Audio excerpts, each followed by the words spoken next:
에레미야 33장 2절로 3절에 있는 말씀은 우리 그리스도인들이 너무나 잘 알고 있는 말씀입니다. 이를 행하시는 여호와, 그것을 만들며 성취하시는 여호와, 그의 이름을 여호와라 하는 이가 이와 같이 이르시도다. 너는 내게 부르짖으라. 내가 내게 응답하겠고 내가 알지 못하는 크고 강력한 일을 내게 보이리라. 이 말씀에서 하나님은 일을 시작하실 뿐만 아니라 그 일을 진행하시고 결국은 그 일의 성취까지도 이루시는 분이다 라고 이렇게 말씀을 하고 있습니다. 그런데요, 어떤 사람을 통해서요? 어떤 사람을 통해서 이렇게 하나님이 일을 이루신다는 것입니까? 부르짖어서 기도하는 사람을 통해서. 부르짖어서 기도하는 사람을 통해서 라고 하는 말은 다른 표현으로 하나님은 일을 하실 때 누구를 통해서 일을 하신다? 사람을 통해서 일을 하신다. 하나님께서 사람을 창조하신 목적, 에덴을 창설하시고 사람을 에덴 동산에 두신 목적. 자, 이것이 무엇을 의미합니까? 하나님은 일을 하시는데 누구를 통해서 일하신다? 사람을 통해서 일하신다. 창세기 1장 26절에 있는 말씀입니다. 하나님이 이르시되 우리의 형상을 따라 우리의 모양대로 우리가 사람을 만들고 그들로 바다의 물고기와 하늘의 새와 가축과 온 땅에 기는 모든 것을 다스리게 하자 하시고. 본래는 누가 다스려야 하는데요? 하나님께서 다스려야 하는데 창조주신 하나님께서 사람을 만드시고 그 사람을 통해서 하나님이 하시고자 하는 일들을 할 수 있도록 그 일을 맡기시는 모습을 성경은 우리에게 보여주고 있다는 것입니다. 그래서 성경을 보면은요, 아담이 하나님이 지으신 모든 피조물들의 이름을 다 지토록 이렇게 하시는 것을 우리에게 말씀을 하지요. 각종 짐승들, 또 하늘을 나는 새들, 자, 이런 것들의 이름을 다 지어서 부르도록. 자, 누구에게 일을 맡겼다는 것입니까? 사람에게 하나님이 일을 맡기셨다 하는 것을 보여주고 있다는 것입니다. 사람이 다른 것들에게 이름을 지어서 부른다고 하는 것은요, 의미가 담겨 있습니다. 소유권 그리고 다스린다 라고 하는 이 두 가지 의미가 다 담겨 있다는 것이죠. 오늘 우리가 길거리에 지나가면서 지나가는 개를 보면서 우리가 이름 지어줍니까? 우리가 길거리 지나가면서 지나가는 개를 보고 이름 지어주지 않습니다. 그런데 내가 키우는 개는 어때요? 이름 지어줍니까? 안 지어줍니까? 이름을 지어주지요. 그리고 그 이름을 부르면서 내가 너의 주인이다, 내가 너를 다스리는 사람이다 라고 하는 것을 보여준다는 것입니다. 하나님께서 일하시는 원리는 이와 같이 사람을 통해서 일을 하시고 또한 하나님의 일을 감당하는 사람이 일을 할 때 역시 사람을 통해서 일을 하도록 하신다는 것입니다. 하나님이 일을 하실 때 사람을 통해서 일하시고 하나님의 일을 감당하는 사람이 그 일을 잘 감당할 수 있도록 돕는 대상도 누구라고요? 사람이라고. 사람. 지난주 주보 칼럼을 읽어보았는지 모르겠습니다. 지금 짐도 무거운데 뭐 그것까지 읽으라고 하세요. 보기는 하십니까? 그 칼럼에 보면은요, 안산제일교회를 담임하셨던 고은 목사님의 짧은 간증이 실려 있습니다. 지금은 은퇴를 하셨으니까 아주 오래전의 일입니다. 전도사 시절 때 일입니다. 전도사 시절에 깊은 시골교회에서 목회를 하는데 성미가 떨어졌습니다. 옛날에는 뭐 사례비도 이렇게 잘 나오지 않았잖아요. 그러니까 시골교회에서 겨우 이 목회자들 생활할 수 있도록 성미를 통해서 또 여러 가지 뭐 농사 지은 것들을 이렇게 갖다가 이렇게 들여서 생활할 수 있도록 이렇게 했는데 이 전도사 시절에 성미가 떨어졌어요. 그러니까 어떻게 하겠습니까? 성미가 떨어졌으니 밥을 지어서 먹을 수가 없지요. 또 하필 성미가 떨어진 그날은 춥고 한방눈이 펑펑 내리던 날이기도 했습니다. 결국 목사님은 이 밥을 지어 먹을 수 있는 쌀이 없기 때문에 이 전도사님이죠. 그때 당시에 전도사님, 이 고은 전도사님은 임신 8개월인 사모님과 함께 금식 아닌 금식을 하기로 이렇게 할 수밖에 없게 되었는데, 그러니 이 고은 그때 당시에 이 전도사님 마음이 얼마나 아팠겠습니까? 자기가 밥을 굶는 것도 힘든 일인데 임신 8개월인 사모님이 식사를 못하니까 얼마나 마음이 쓰라렸겠습니까? 자, 이렇게 식사는 못하고 눈이 펑펑 내리던 혹한의 밤 11시에 밖에서 발자국 소리가 들리더라는 거예요. 그 발자국 소리가 들려서 나중에 나가 보았더니 밖에 쌀 한 말과 땔감이 놓여 있더라는 것입니다. 자, 이 쌀과 땔감으로 밥을 지어 먹으면서 이 고은 그때 당시에 전도사님 부부는 함께 껴안고 울음을 터뜨렸다는 것이죠. 자, 자신의 그 어려운 환경 속에서 돕는 그 손길들을 생각하면서, 자, 그렇다면 쌀과 땔감은 누가 가져다 준 것일까요? 예수님께서 가져왔을까요? 아니면 천사가 가져온 것일까요? 고은 목사님은 그 칼럼에서 이것은 주님이 하신 일이다 라고 이렇게 기록을 해놓았지만, 그것은 큰 의미에서 예수님께서 하신 것이고, 실제적으로 쌀과 땔감을 가져온 사람은 누구겠습니까? 그 교회 성도 가운데 한 사람이 가져왔겠지요. 성미가 없어서 식사도 못 하실 텐데, 이런 생각을 하면서 식사하실 수 있도록 쌀과 땔감을 이렇게 가져왔으면 틀림이 없습니다. 하나님은 이처럼 사람을 통해서 일을 하실 뿐만 아니라 사람이 하나님을 위해서 일할 때도 사람을 붙여서 그 사람을 통해서 서로 도와서 하나님의 일을 할 수 있도록 이렇게 만들어 가신다는 것이죠. 어떤 글을 보니까 이런 글이 쓰여 있었습니다. 하나님께서 우리에게 은혜를 내려주시는 방법은 사람과의 만남을 통해서이다. 만일 쌀이 없는 사람이 하늘로부터 직접 쌀가마니를 받는다면 그 사람은 쌀가마니를 받다가 죽게 될 것이다. 80kg짜리가 떨어졌는데 어떻게 되겠어요? 하늘에서 떨어졌으니 얼마나 속도도 이 가속도가 또 붙지 않습니까? 하나님은 사람을 통해서, 더 구체적으로는 나와 만나는 사람을 통해서 하나님은 은혜를 베풀어 주신다. 이 글과 같이 사람은 사람과의 만남이 없이는 내가 다른 사람을 돕고 또한 다른 사람이 나를 돕는 일들을 경험할 수 없습니다. 전도서에도 이와 같은 말씀이 기록되어 있지요. 전도서 4장 9절로 10절에 있는 말씀입니다. 두 사람이 한 사람보다 나음은 그들이 수고함으로 서로 좋은 결과를 얻을 것이며, 혹시 그들 중에 한 사람이 넘어지면 다른 사람이 붙잡아 일으키려니와 홀로 있어 넘어지고 도와줄 사람이 없는 사람에게는 화가 있으리라. 사람과 사람과의 만남이라고 하는 것은 어떻습니까? 이와 같이 중요합니다. 저도 목회를 하면서요, 목회 사역하는 동안에 저를 알고 저와 만난 경험이 있는 분들이 도움을 주었지, 생판 모르는 사람이 찾아와가지고 목사님 돕겠습니다, 아주 없었던 것은 아니지만 아주 거의 없었다고 해도 과언이 아닙니다. 사람과 사람과의 만남이라고 하는 것은 이만큼 중요하다는 것이지요.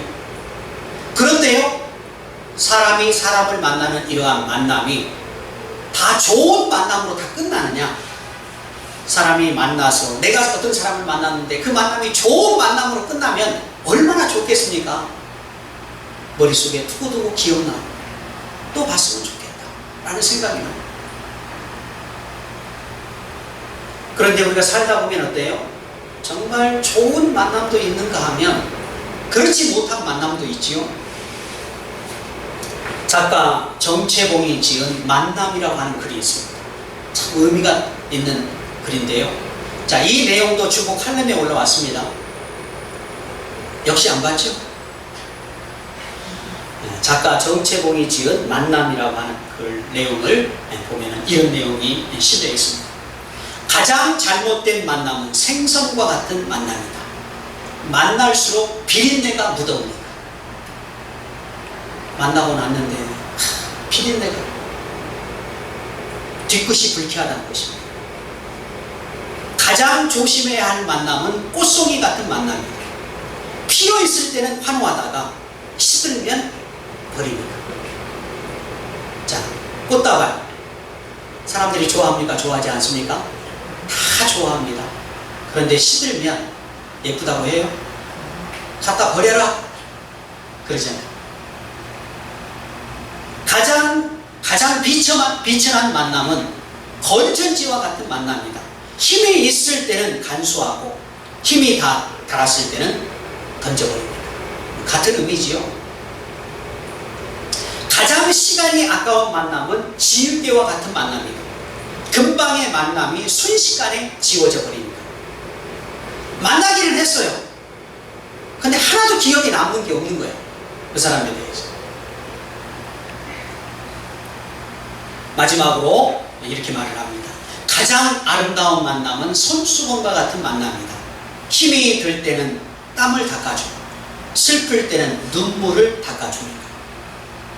자, 여러모로 참 공감이 가는 글이지요. 오늘 우리가 함께 읽었던 본문 말씀에도 보게 되면요, 우리 믿음의 조상인 아브라함과 함께 오랜 기간 만남과 오랫동안 동행을 한 종에 대해서 말씀을 하고 있습니다. 오늘 본문 24장 1절로 2절에 있는 말씀이지요. 이렇게 말씀을 합니다. 아브라함이 나이가 많아 늙었고 여호와께서 그에게 범사에 복을 주셨다. 아브라함이 자기 집 모든 소유를 맡은 늙은 종에게. 자, 이 말씀을 보게 되면 1절, 2절 모든 말씀에서 늙었다는 표현이 계속해서 나타나고 있습니다. 아브라함도 늙었고 그의 종도 늙었고. 자, 이 두 사람이 늙었다는 이 말씀을 통해서 이 두 사람이 얼마나 오랜 기간 함께 했는지를 우리에게 함축적으로 잘 보여주는 표현이다 라고 이렇게 말할 수 있습니다. 여기에 덧붙여서 하나님께서 아브라함의 범사에 복을 주셨다라고 하는 말씀을 통해서 하나님의 축복도 아브라함과 이 종이 함께 만들어 갔음을 우리에게 보여주고 있습니다. 하나님께서 일하시는 원리는 누구를 통해서라고요? 사람을 통해서. 아브라함이 하나님의 축복을 받는 통로였다면 이 통로로 내려오는 하나님의 축복을 잘 간수하고 집안을 번창시킨 사람은 누구라고 말할 수 있습니까? 아브라함의 종이었다 라고 이렇게 말할 수 있습니다. 그렇기 때문에 오늘 본문 2절에 있는 말씀을 보게 되면 이 늙은 종이 어떤 사람이라고 말씀을 합니까? 아브라함 집의 모든 소유를 맡은 총책임자, 관리자 라고 이렇게 말씀을 하고 있잖아요. 얼마나 이 아브라함과 이 종의 관계가 친밀한 관계고 얼마나 함께 집안을 일으켜 세우는 좋은 동역자였는지를 바로 우리에게 보여주고 있다는 것이죠. 자, 이러한 신실한 종에게 오늘 본문에 있는 말씀을 보면요, 아브라함의 독자요 하나님의 약속의 아들인 이삭의 배필을 얻어 아브라함이 태어났던 그 고향 갈대아 우르로 보내는 말씀이 나오는데, 자, 이 명령도 이 늙은 종이 어떻게 합니까? 신실하게 감당하는 것을 보여주고 있습니다. 제가 지난주에도 말씀드렸죠. 처음은 잘하다가 나중엔 못하는 이 종은 어떻습니까? 어렸을 때나 나이가 들었을 때나 하나도 달라진 게 없죠. 보통 사람 같으면 그렇게 말할 수 있잖아요. 아주 나 늙었잖아요. 이제 내가 할 만큼 했잖아요. 좀 젊은 사람 보내세요. 이렇게 말할 수 있겠지요. 그런데 이 종은요, 반문이 없습니다. 이 명령도 잘 준행해서 완수까지 해내는 것을 오늘 보여주고 있지요. 오늘 이러한 아브라함의 믿음에 신실한 종이 어떤 사람인지를 우리가 몇 가지를 통해서 우리가 살펴보기를 원하는데요.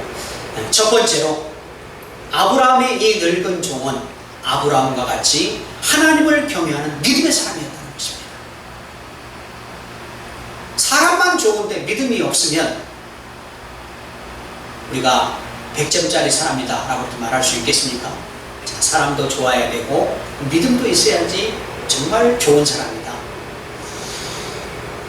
오늘 이 아브라함의 종은요, 아브라함이 하나님을 만났을 때 이 종도 똑같이 하나님을 만나는 그런 믿음의 사람이 되었다는 것입니다.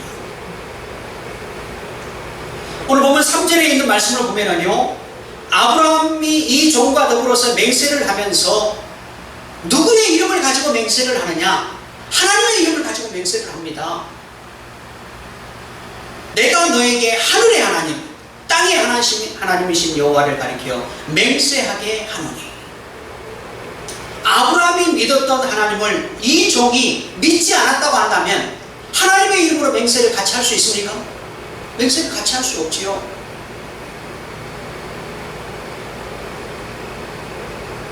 따라서 이 아브라함의 종은 아브라함과 같이 신실한 믿음을 가진 하나님을 아는 믿음의 사람이었다 라고 하는 것을 우리에게 가르쳐 주고 있습니다. 두 번째로 아브라함의 이 늙은 종은 하나님을 알고 믿는 사람답게 문제를 놓고 기도하는 사람이었다는 것입니다. 오늘 본문 12절에 있는 말씀이지요. 오늘 본문 12절에 있는 말씀을 보게 되면 아브라함의 종이 기도를 하지요. 그가 이르되 우리 주인 아브라함의 하나님 여호와여, 원하건대 오늘 나에게 순조롭게 만나게 하사 내 주인 아브라함에게 은혜를 베푸시옵소서. 이 종이 아브라함의 고향인 갈대아 우르에 온 목적은 하나입니다. 아브라함의 아들 독자 이삭의 아내를 얻기 위해서.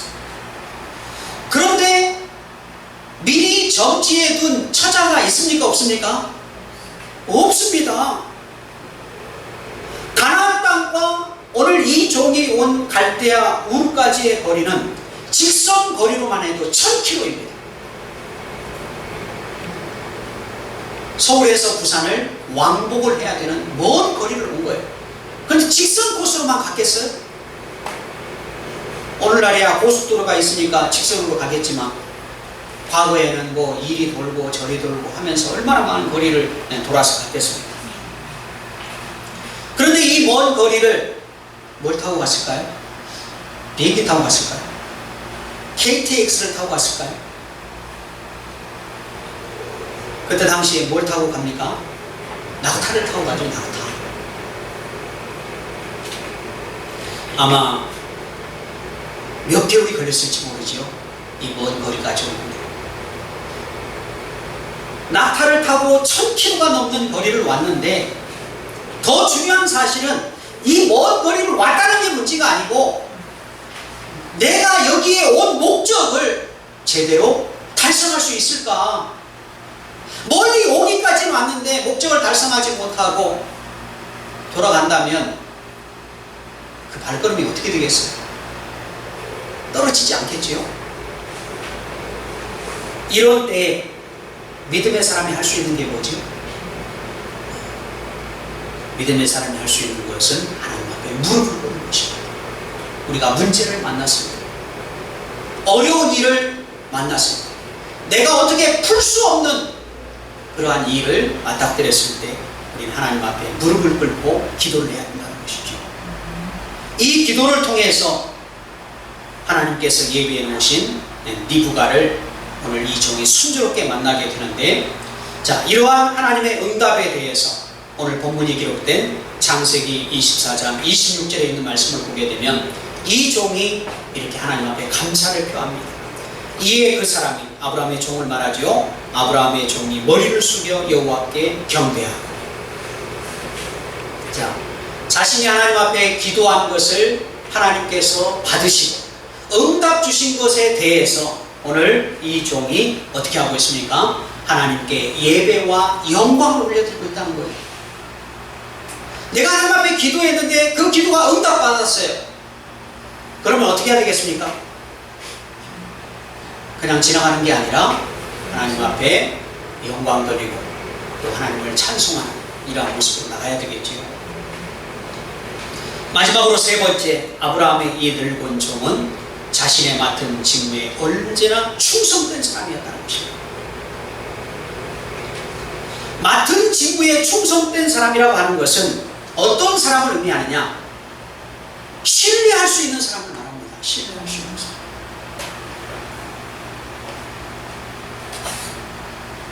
자, 우리가 어떤 일을 맡겠어요. 그 일을 완벽하게 처리하는 사람 신뢰할 수 있습니까? 없습니까? 신뢰할 수 있습니다. 근데 이 일을 맡겼는데 처리를 못해요. 신뢰해요? 다른 사람한테 맡겨요? 다른 사람한테 맡길 수밖에 없죠. 그런데 이 아브라함의 종은요, 얼마만큼 신뢰가 가는 사람이었느냐? 정말 신뢰가 가는 사람인 것을 성경이 우리에게 보여주는데, 창세기 15장 2절에 있는 말씀을 보면요, 아브라함이 하나님 앞에 기도를 하면서 이렇게 기도를 합니다. 아브라함이 이르되 주 여호와여, 무엇을 내게 주시리요 하나이까? 나는 자식이 없사오니 나의 상속자는 이 다메섹 사람 엘리에셀이니이다. 아브라함의 이 말은 어떤 말이냐? 하나님의 말씀을 듣고 자기의 고향 땅을 떠나서 가나안 땅에 도착을 했습니다. 하나님이 약속을 하셨습니다. 내가 너에게 자식을 줄 것이다.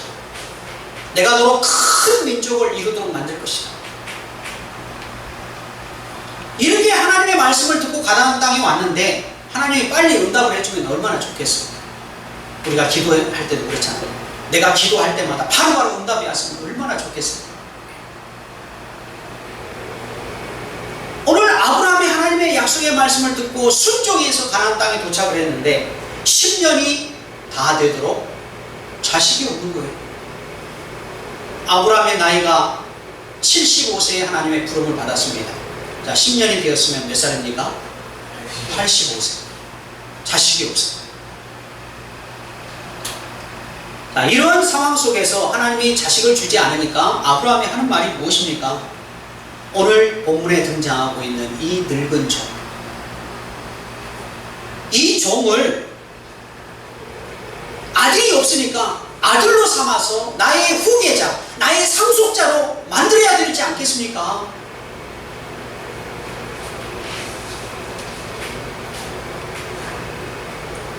자, 아브라함의 이 말은 이 종에 대해서 아브라함이 얼마만큼 신뢰를 하고 있는지를 우리 가르쳐주는 말씀이라는 것이죠. 우리나라 재벌들이 누구에게 가업을 물려줍니까?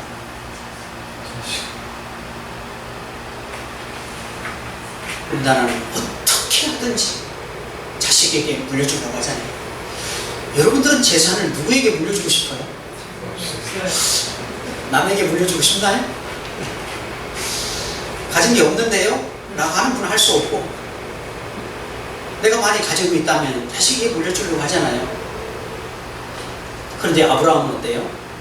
내가 물려줄 사람이 이 다메섹 사람 엘리에셀, 오늘 본문에 등장하고 있는 이 늙은 종입니다. 내가 세상을 떠나면 이 모든 일을 나와 함께 이끌고 나오고 이 가정을 이렇게 세우는데 혁혁한 공을 세운 이 사람에게 물려줘야 되지 않겠습니까?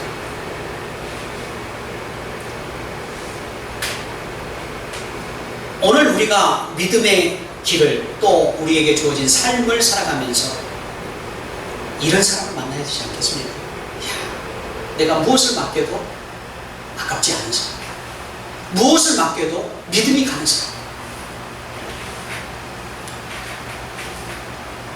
이런 사람을 오늘 우리가 만나야 될 뿐만 아니라 오늘 저와 여러분들이 어떤 사람이 되어야 된다는 것입니까? 이런 사람들이 되어야 된다는 것이죠. 정말 믿을 만한 사람, 신뢰가 가는 사람. 나는 그런 사람이 아니면서 그런 사람만 만나게 해주세요. 그럼 만날 수 있을까요? 사람은요, 유유상종이라고 말하지 않습니까? 끼리끼리 만나는 거예요. 내가 좋은 사람이 되고, 내가 신뢰할 만한 사람이 되고, 내가 덕스러운 사람이 되고, 다른 사람이 나를 인정해 줄 만한 사람이 되면요, 그런 사람이 붙는 거예요.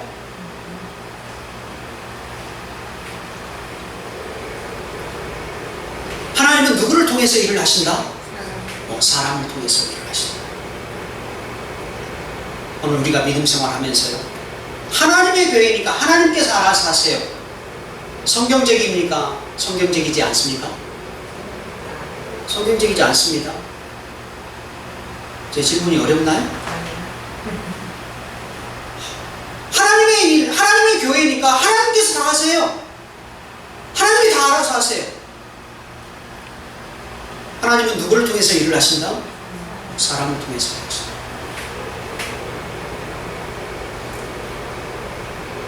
오늘 우리가 하나님의 들어 쓰시고자 하는 그러한 신뢰가 갈 만한, 믿음이 갈 만한, 오늘 아브라함이 자기 종을 그토록 신뢰하고 모든 것을 맡겨도 조금도 아깝지 않게 여겼던 것과 같이 하나님이 오늘 우리를 보실 때 바로 그런 사람들이 되어야 한다는 것입니다.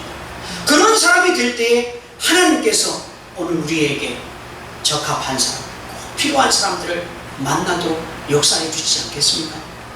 저는요, 교회를 개척할 때 저는 인맥도 넓지 않았고요, 아는 사람도 많지 않았습니다.